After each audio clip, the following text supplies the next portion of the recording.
Every year, millions of migrant workers move to cities in search of better livelihoods, but their children are often left behind, struggling to access basic education. We have quite a number of migrant workers from Jharkhand and Assam.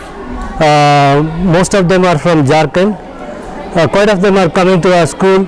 They study well, but the lacking is few of them are not able to come to school regularly because they have to take care of their little ones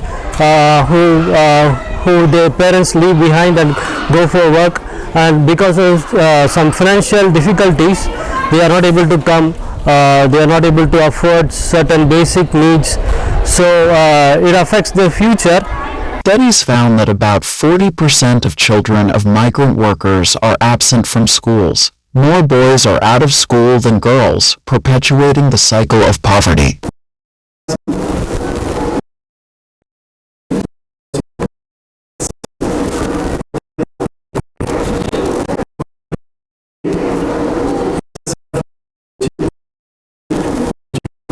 Children who migrate to cities with their parents are more likely to stop schooling due to lack of infrastructure, financial crisis, language barriers, also to look after their younger ones when their parents go to work. എല്ലാ ദിവസവും സ്കൂളിൽ വരാത്തൊരവസ്ഥയുണ്ട്. മഴയോ മറ്റു കാര്യങ്ങളോ വന്നു കഴിഞ്ഞാൽ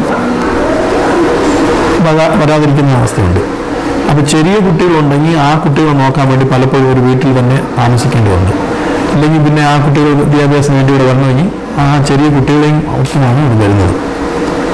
നമുക്ക് എല്ലാ കുട്ടികളും ചില സമയത്ത് നമുക്ക് അഡ്മിഷൻ കൊടുക്കാൻ പറ്റാത്തൊരവസ്ഥയുണ്ട്. അത് റോളിൽ ചേർക്കാൻ പറ്റാത്ത ആധാർ കാർഡും അതുപോലെ തന്നെ ബർത്ത് സർട്ടിഫിക്കറ്റും ഇല്ലാതെ വരുന്ന കുട്ടികളുണ്ട്. അവരെ നമ്മൾ കൗണ്ടിങ്ങിലൊന്നും ചേർക്കുന്നില്ല. ആ കുട്ടികൾ വരികയും പഠിക്കുകയും ഒക്കെ പോകുന്നുണ്ട്. ഈ കുട്ടികളെ പഠിപ്പിക്കുന്നതിൽ നമുക്ക് പ്രധാനമായിട്ട് വരുന്ന വെല്ലുവിളികൾ എന്ന് പറഞ്ഞു കഴിഞ്ഞാൽ വിവിധ ഭാഷകളാണ് ഇത് സംസാരിക്കുന്നത്. അവരുടെ അങ്ങനെ അവർ പഠിപ്പിക്കുന്ന പ്രശ്നങ്ങളുണ്ട്. പ്രധാനമായിട്ടും നമുക്ക് അസാമിലും അതുപോലെ ജാർഖണ്ഡിൽ നിന്നുമാണ് കുട്ടികൾ കൂടുതൽ ഇവിടെ പഠിക്കുന്നത്. അസാമിൽ കുറച്ച്, ജാർഖണ്ഡിൽ കുറേ കുട്ടികളാണ്, ജാർഖണ്ഡിലാണ് ബഹുഭൂരിപക്ഷം കുട്ടികൾ പഠിക്കുന്നത്. ഇവർ ഒരു സ്ഥലത്തും മറ്റൊരു സ്ഥലത്തേക്ക് പെട്ടെന്ന് മൈഗ്രേറ്റ് ആയി പോകുന്നു. ജോലി കിട്ടുന്ന അവസരത്തിൽ ഒരു എസ്റ്റേറ്റിൽ ജോലി കുറവാണെങ്കിൽ ഉടൻ തന്നെ അടുത്ത എസ്റ്റേറ്റിലേക്ക് പോവുകയാണ്. അപ്പം അങ്ങനെ ഇവരുടെ വിദ്യാഭ്യാസം ഇടയ്ക്ക് വെച്ച് മുടങ്ങുന്നുണ്ട്.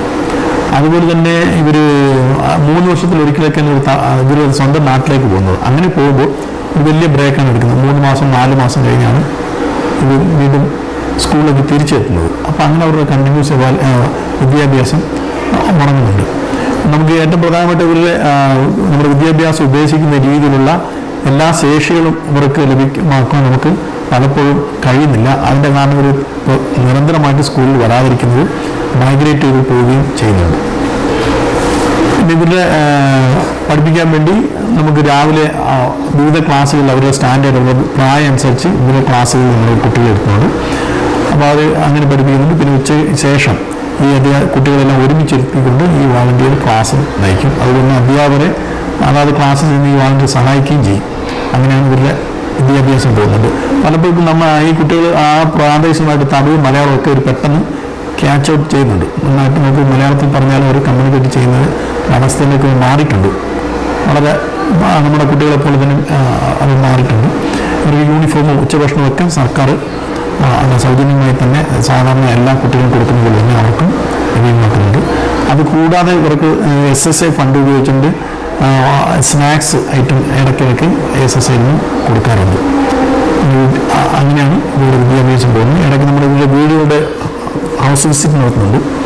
അതിലൂടെ അവരുടെ പ്രശ്നങ്ങൾ മനസ്സിലാക്കുകയും കുട്ടികളെ വീണ്ടും സ്കൂളിലേക്ക് കൊണ്ടുവരുന്ന ഒരു പ്രവണത ഉണ്ട്. അതുപോലെ തന്നെ ആധാർ എടുക്കാത്ത കുട്ടികളെ ആധാർ എടുപ്പിക്കാൻ വേണ്ടിയുള്ള ശ്രമങ്ങളും സ്കൂളിൻ്റെ ഭാഗത്തുനിന്നും ഉണ്ടാകുന്നുണ്ട്. അതുകൊണ്ട് എല്ലാ കുട്ടികളെയും പരമാവധി എല്ലാ കുട്ടികളെയും നമ്മൾ ഈ പ്രദേശത്തിലെ ഇതര സംസ്ഥാനങ്ങളിൽ പഠിക്കുന്ന എല്ലാ കുട്ടികളെയും സ്കൂളിൽ എത്തിക്കാനുള്ള നല്ല പ്രവർത്തനമാണ് നടന്നു വരുന്നത്.